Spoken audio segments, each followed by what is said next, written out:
पदरी बांधिले कुणाच्या? तुम्ही म्हणतात ना बाई कुठून माझ्या मायबापाला सुचलं ह्यांच्या गळ्यात बांधलं, म्हणतात का नाही? कसं माझ्या मायबापाला बुद्धी सुचली नसल, कसं त्यांना कळलं नसल, शेत बघूनच कसं दिलं, नोकरी बघूनच कसं नाही दिलं, असं म्हणतात की नाही तुम्ही? कधी कधी राग वैताग म्हणतो ना जीव, त्यांना तरी काय म्हणायचं आपण? हा बाप्पा होय काय म्हणावं त्यांना तरी? कधी त्यांचा पण जीव वैतागतो ना. प्रत्येकाला जीव आहे हो, प्रत्येकाला मन आहे. कधी कधी त्या पण वैतागून म्हणतात की बाई माझ्या मायबापाला कसं काही कळलं नाही, आज जग दुनिया कुठं चालली बाबा हो ना, आम्हाला ह्यांच्या गळ्यात बांधलं असं म्हणतात माझ्या कधी कधी वैतागून मावशा. आणि दुसरे ठरलेलं वाक्य आहे की नाही, दादा अहो अक्का मी म्हणून टिकले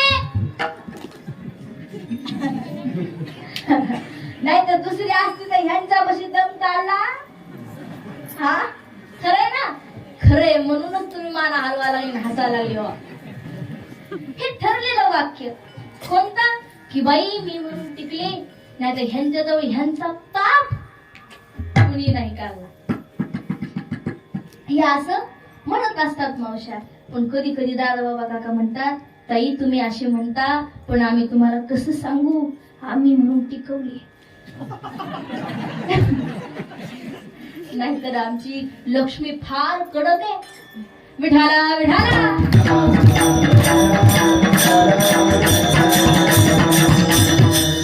अशा आपल्या संसारामध्ये बाता चालत असतात, तसंच आपण पुढे जातो. अगदी तसंच माझ्या अवली माता गाढाणं करतात. काय म्हणतात?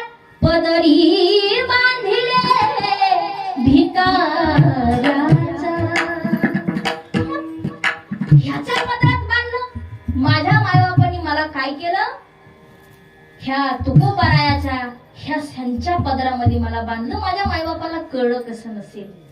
अशी माझी अवली माता पश्चाताप करते. काय माझ्या संसारामध्ये दादा, आम्हाला खायला भाकर नाही, भाजीला तेल नाही, डोक्याला तेल नाही, अंगाला साबण नाही, घालायला व्यवस्थित वस्त्र नाहीये, काय आमच्या संसारात?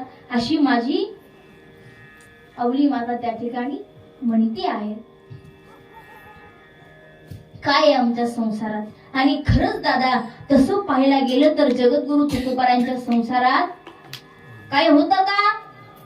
काहीही नव्हतं दादा. एकच गोविंद गोविंद मना लागलिया छंद, लागलिया छंद मना, लागलिया छंद, गोविंद गोविंद मना लागलिया.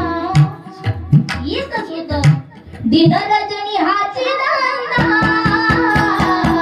गोविंदाचे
गोविंदाची पवाडे एकच फक्त विठ्ठल विठ्ठल विठ्ठला.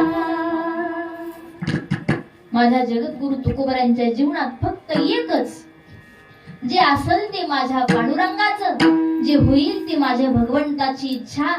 हे माझ्या जगद्गुरु तुकोबारायांचं जीवन आहे. सुरुवातीला ही अभंगाची भूमिका पाहायचं ठरवलं किंवा मला उपरती हे जर तुम्हाला समजून सांगायचं म्हटलं तर दादा मला एक तुम्हाला सांगू द्या, जगद्गुरु तुकोबारायांच्या जन्मापासून कथा आपल्याला पाहावी लागेल. कुठपर्यंत? बरे झाले देवा इथपर्यंत, निघाले दिवाळे इथपर्यंत आपल्याला कथा पाहायला लागेल. एवढा आपल्याकडे वेळ नाही, पण हेही मला सांगू द्या की तुकोबारायांचं चरित्र कोणाला माहित नाही असा ह्या जगामध्ये माणूस सगळ्यांना ज्ञात आहे, सगळ्यांना माहिती आहे माझ्या तुकोबारायांचं चरित्र. तुकोबारायांच्या पिढ्यानपिढ्या पांडुरंगाची वारी, पंढरपूरची वारी करत होते. त्यांचा व्यवसाय होता सावकारकी.